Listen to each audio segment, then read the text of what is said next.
Hey everyone, and welcome to this explainer. Today, we're diving into a genuinely fascinating, gritty, and kind of forgotten chapter of music history.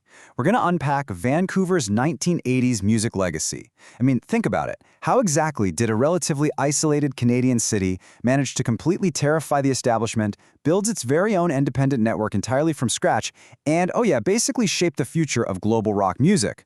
It's just an incredible story about a highly localized underground rebellion that ended up sending massive shockwaves across the whole globe. So, grab a seat and let's dive right into this.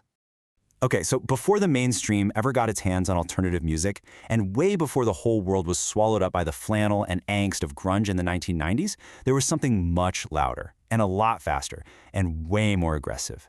Down in the literal underground of Vancouver, a movement was brewing that just completely bypassed the polished corporate music industry. We're talking about hardcore punk. These kids didn't care about radio play. They didn't want multi-album record deals. It was raw, it was completely uncompromising, and above all else, it did not ask for permission. This was a scene built entirely by outcasts, for outcasts, thriving totally off the grid. So, how did this all kick off? Let's get into the birth of rebellion.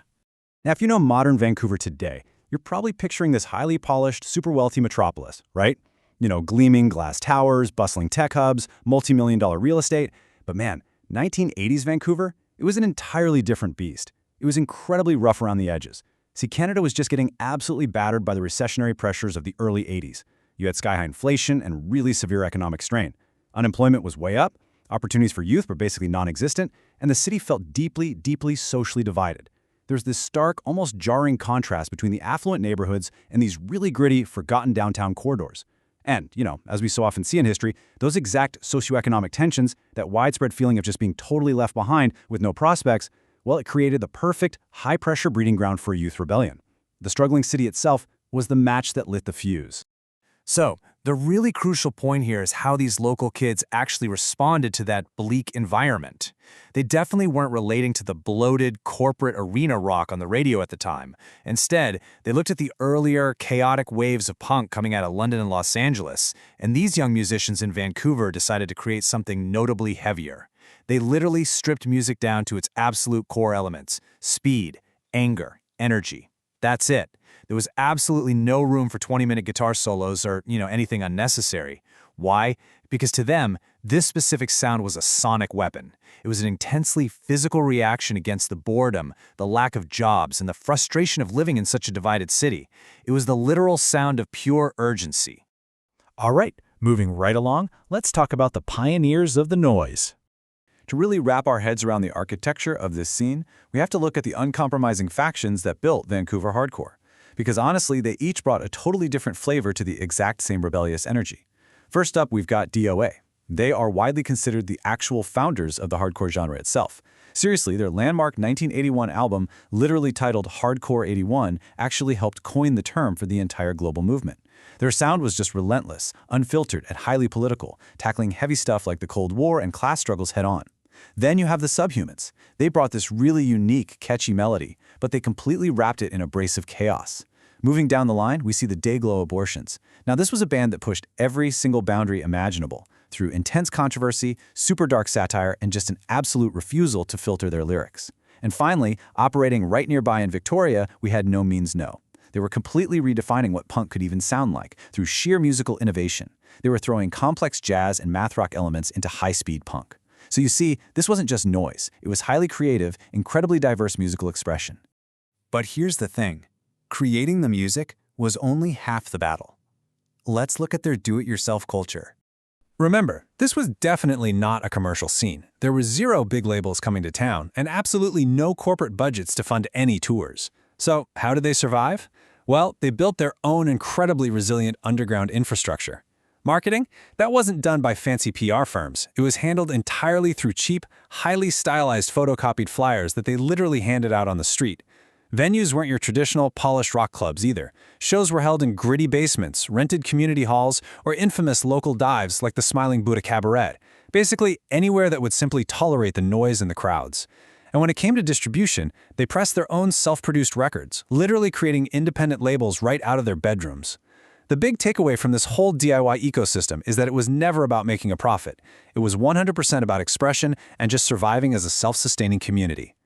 Now, as you might guess, with that much raw intensity inevitably comes conflict. Let's examine the pushback and controversy. It becomes pretty obvious when you study this era that the scene was in direct friction with societal norms. The authorities at the time viewed this fast-growing, highly unpredictable underground movement as genuinely dangerous. Because of that, police would frequently arrive in force to shut down those basement and community hall shows. But the conflict went way beyond simple noise complaints. The band Day-Glo Abortions actually faced official obscenity charges from the government over their album art and lyrical content. This was a massive, landmark legal case. It was one of the very first times a Canadian band faced criminal charges purely for their art. The police literally raided a record label's office to seize the albums. Now, we aren't taking sides on the legalities here, but looking objectively at the historical record, this sheer scale of pushback really proves one thing.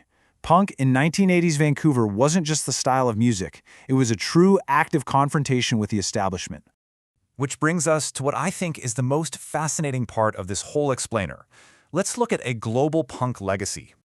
Despite starting in the rougher, isolated corners of early 1980s Vancouver, this hardcore scene absolutely refused to stay local.